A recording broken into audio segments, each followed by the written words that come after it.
launch the flatcam, see my path. Always beta, always better. All right, here we go. So the first thing is that we have to set a path. So let's simulate some PCB here. How about this one? So I haven't implemented slots yet.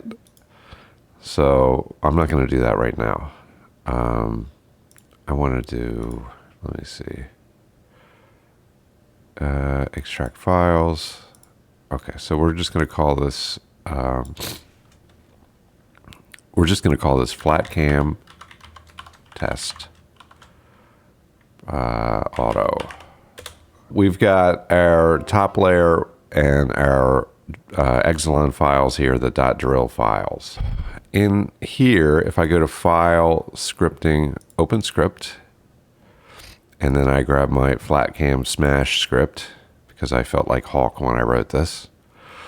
All I really should need to do here is change this path right here. I don't understand the TCL bracketing at all, but I'm going to try not to obsess about that. There it is. So that's our path. Now, what this does is it sets the path. It's going to change directory to that path, which gives it the current working directory of that path. Then it's going to open the Gerber file, which is the default top layer Gerber file created by EasyEDA. And we're going to go ahead and we open that file. Then we're going to create the isolation layers, and here's all the parameters for that. In the console here, so once you open up the console by clicking this button here, which looks like a command prompt, you can type any of these commands. So you can type help, and you can type CNC job, and that'll give you all of the parameters for this version. Now, a quick note on this version, 8.994 beta. Now, this is always beta because that's better. This is the last one that's up on the GitLab site. And over here, these are the things that I had to do after I ran the pip install requirements. I had to install this GDAL Windows wheel file. I'm not a Python guy, so I don't really know how much of this works.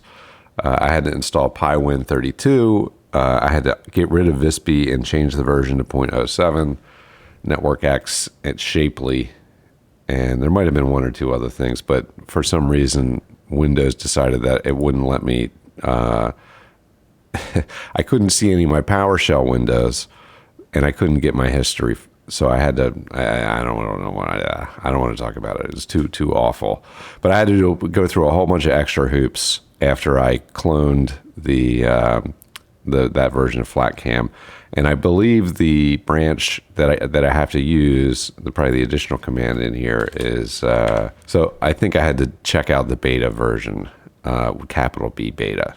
So that's how I got flatcam up and running from the source code in Windows with Python. I think this is Python 3.10 something. So anyway, back to this. So you've got your help commands, and so what we do here is we run this isolate command, and we pass that parameter, the name of the file, and then give our tool, we give our geometry diameters and all that kind of stuff. Then we do the CNC job, and then we write the G-code, and then we say that we're done. And then there's a cutout tool. This is the main top file. We use that as for our cutouts, and then we open the drill file. And if there's a end path file, we're going to run the join Exelon command.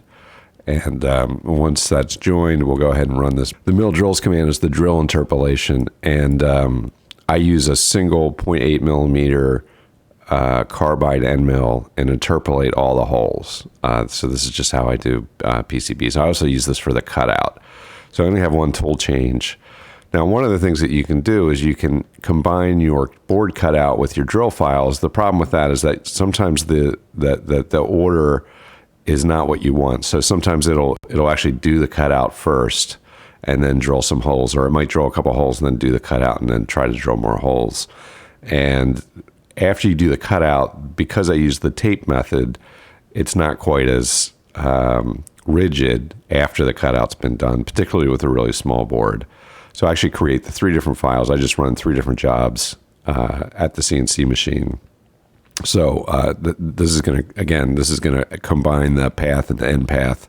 This is where I'm going to do the slotting too eventually. So if there's a slotting file, we'll go ahead and do that right here and combine it all together. Then once we've got that geometry created, we create a CNC job from that, and then we write the G-code. So there's going to be 3 files: traces, cutout, and drill, and that's it. So what we do is we hit run, and then we'll click the plot area here. If it's done, I can't tell if it's done or not. And so you can see here is that we've got everything looks like it's cut out for the most part. It kind of looks like that I did not get my initial, it looks like I don't have enough clearance here for my drill size.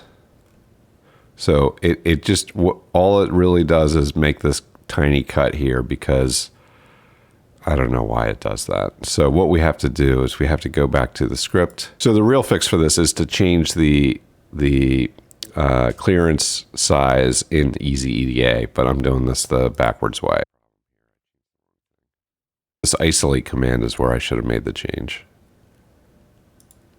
All right, now that looks good. So you see the distance between these two is based on the tool diameter. We can actually do better than this. There's an overlap parameter also.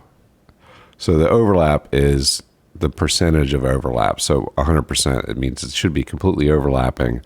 So this is a bit confusing because these lines are pretty far apart and they should be very close to overlapping. So I'm going to change this to 0.25 and run it and see what happens. Let's delete all this stuff. Now run. Plotting. All right, that looks pretty good. All right, so you can see we have a much better overlap here. And I think if we grab this one and we go view disable non-selected, we can actually see the raw toolpath. So that's exactly what we want there. And now if we go in our folder, which is here, we can see that the files are not there. Dot. Windows respect the dot. Okay, run.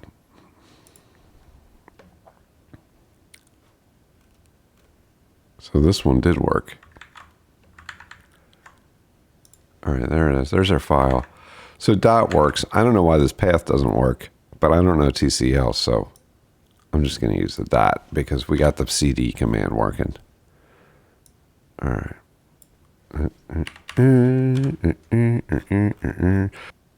No, I got to use this special hidden button. You like this cute little thing here? This is the save button.